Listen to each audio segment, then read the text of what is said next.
राशि। मीन राशि पर सूर्य ग्रहण का प्रभाव इस प्रकार रहेगा कि माँ के स्वास्थ्य में समस्या आ सकती है। जमीन जायदाद कोई समस्या चल रही हो तो उसमें हानि हो सकती है। अगर नई संपत्ति आप लेने का विचार कर रहे हैं तो कागज, दस्तावेज इत्यादि पूर्णतः देखभाल करके लें। चौथा भाव वाहन, सुख, माता इत्यादि का होता है, इसलिए वाहन से संबंधित समस्या भी आ सकती है।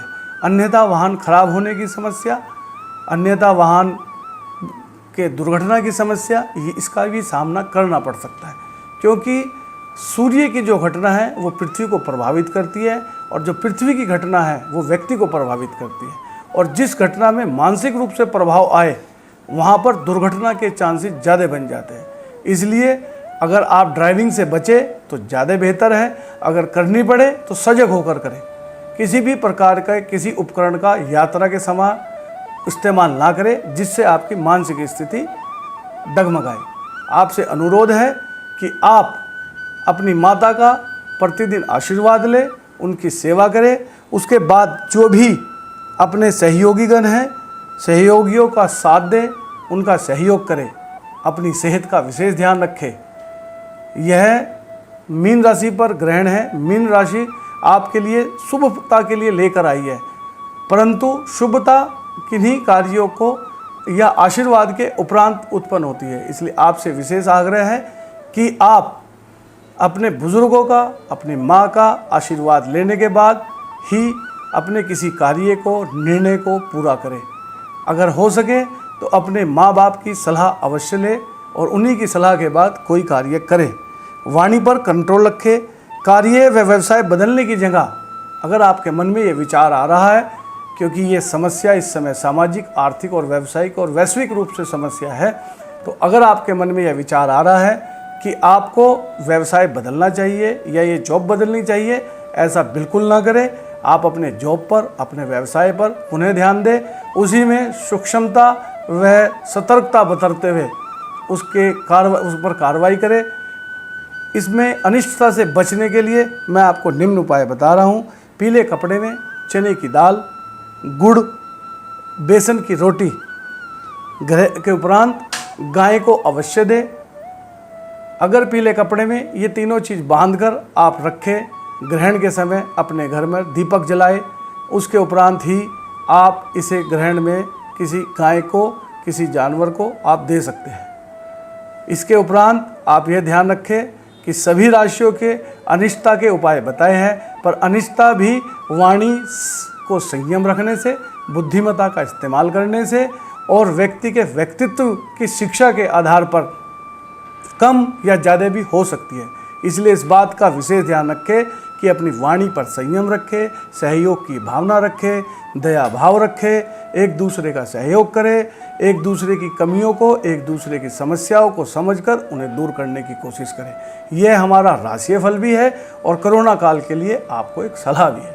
इसलिए सभी से अनुरोध है कि इन कार्यों का व इन वचनों का पालन करें, जिससे आपका आगामी जीवन बड़ा सुखी व सुखद गुजरे। इस ग्रहण काल में आपके पास दो चॉइस है। जो उपाय, जो विचार, जो बताए हैं आप करें या ना करें। पर ग्रहण पड़ा है, एक ही मास में 2 ग्रहण हुए हैं, विपत्ति तो अवश्य आएगी।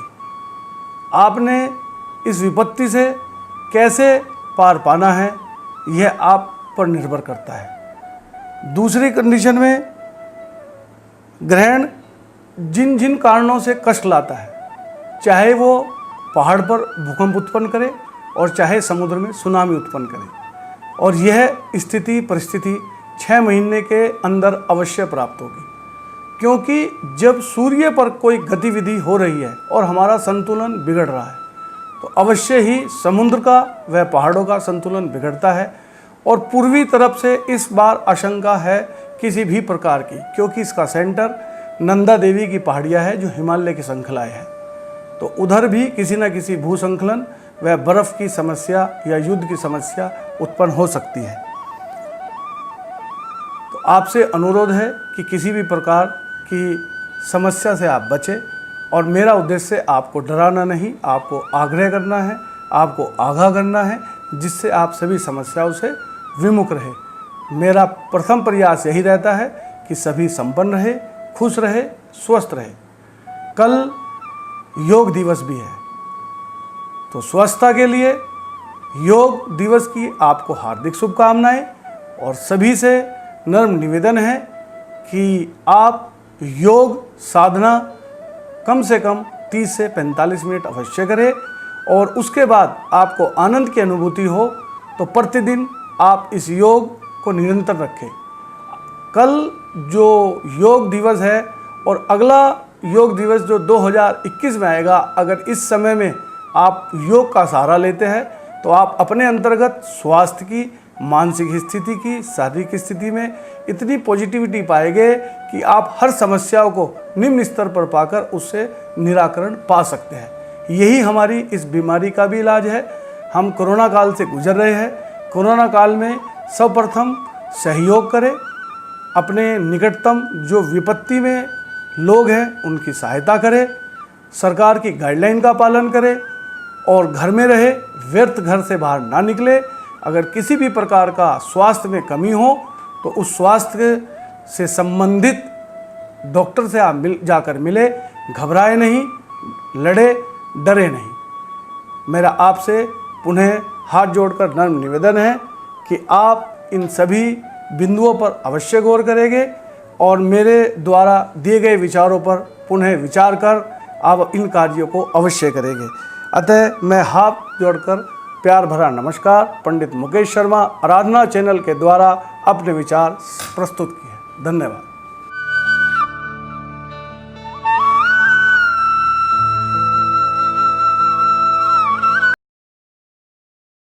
आपके लिए उत्तम फलदायक है। इसका पूर्ण